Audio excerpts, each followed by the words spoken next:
Wow, it's time for another show full of tips and ideas from the sales growth leadership expert, Dean Akers. Known for his experience in hyper-growing companies and creating cultures for high-performance teams, here's Dean.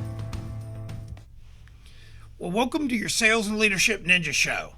I'm your head ninja, Dean Akers, and each week I bring you a rant to stimulate your thinking in the realm of sales and or leadership.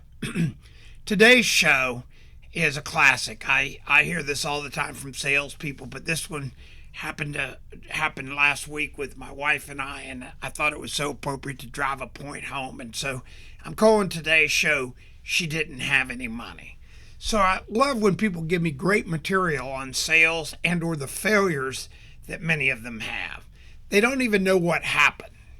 So we've talked about it many times about self-talk. And as you know, you can go on Amazon or any of the bookstores, Barnes & Noble or Boyders, and buy the book Self-Talk, Think Like a Child that I wrote. And this isn't a pitch for the book, but it's just so comical because when people buy the book, I get these crazy cool comments and emails, and they reach out at help@adjunctco.com. That's help@adjunctco.com, and send me these things about how the book helped them.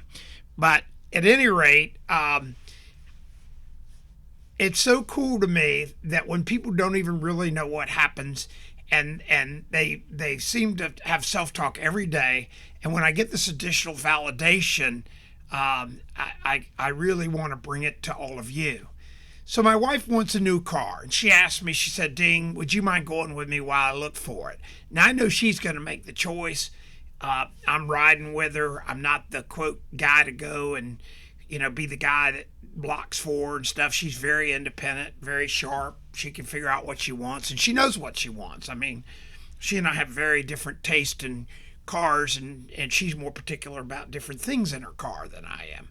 So we went car shopping, and as a benefit that day, I just went to go car shopping, is I got material of watching the sales crash. This was an epic day observing salespeople not listening, puking on the customers, and literally actually running them off. So I'm reminded of years ago, the epic Cadillac salesman out in Texas. And he was number one in the U.S. selling Cadillacs. And the funny thing about him is he never sold to a customer. That's right, you heard me. He never sold to the customer. And you would sit there and go, well, how could he be number one? Don't you have to be selling? I mean, I was taught you got to sell. No, he understood customers bought from him. Huge difference.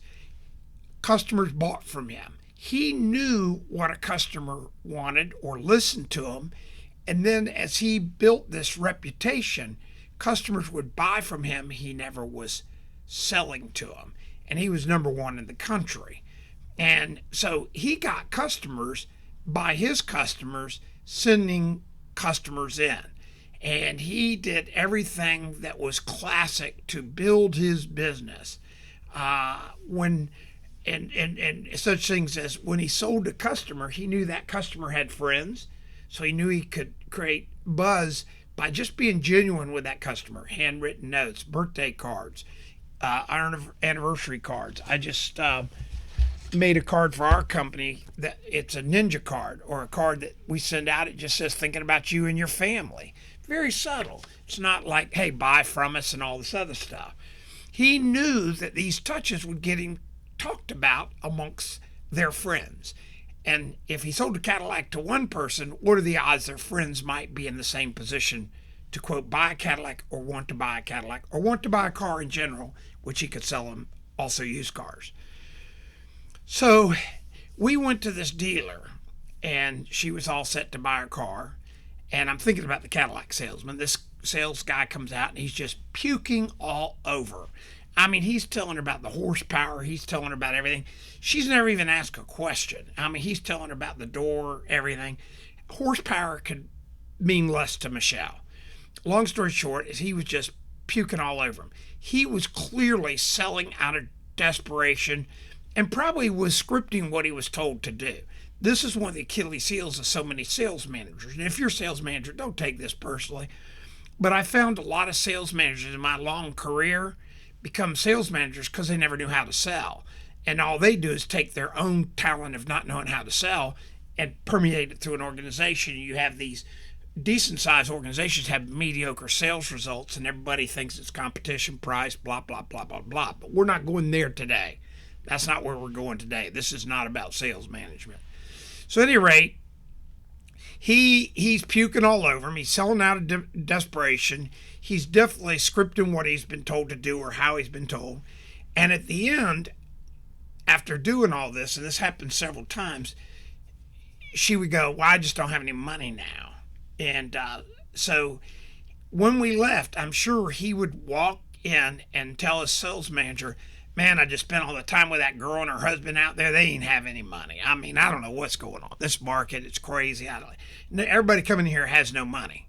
Now, that's just not true, especially pulled up in a nice car and stuff. But that's a different discussion. He honestly will look in the mirror and believe that sale got lost. Not lost. She didn't buy because she didn't have any money. He was selling out of desperation. Quite frankly, I watch salespeople do this all the time. He literally, not even figuratively, ran her off. Now, he didn't even think she had any money. He did no follow-up. There was no handwritten note a week later.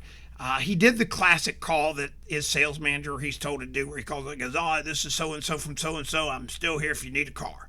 I mean, again, puking and selling and just shooting himself in the foot. I felt sorry for the poor guy. His shoes had to look crazy with all the bullet holes he shot himself in the foot with. So, he doesn't know anything about her, by the way, when he left. He didn't ask anything about her. She was looking at an SUV. He didn't even ask. And Michelle's younger than I am by quite a bit, and beautiful woman. And he never even asked her, is this for your family or anything? He just was puking about features, benefits, exactly what he was told. So, he's the classic salesperson who will always have an excuse. Had she wanted to buy a car that day from him, she could have written a cash check to pay for it. Michelle has the money. She could have written a check for 40, 50, whatever grand it was to pay for it. And he will never understand.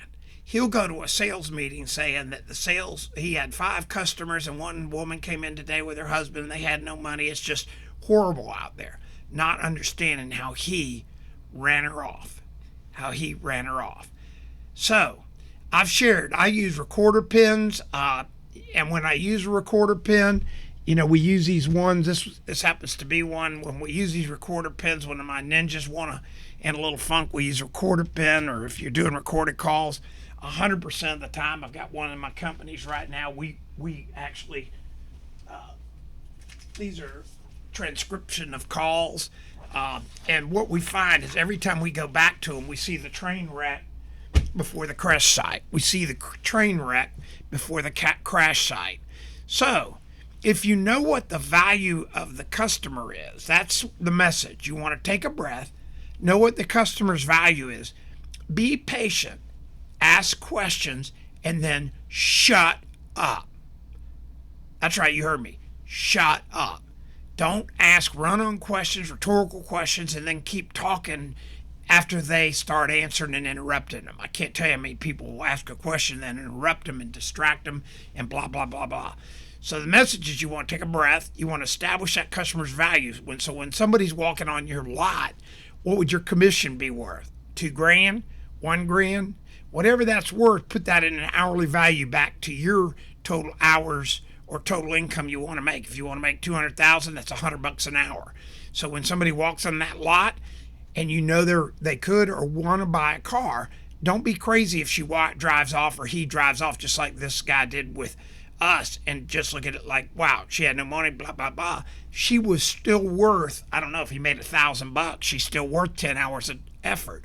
And he did nothing other than puke on her. So you want to make sure you're taking a breath, you're establishing that customer's value, you're being patient, you're asking questions, and you're shutting up. Then create the subtle touches and follow up if they don't buy that moment, because you know their value. So you can follow up and follow up and follow up in unique ways. And it could be simply some little card like this that says, I hope you and your family are okay during this unique time, sending you great energy.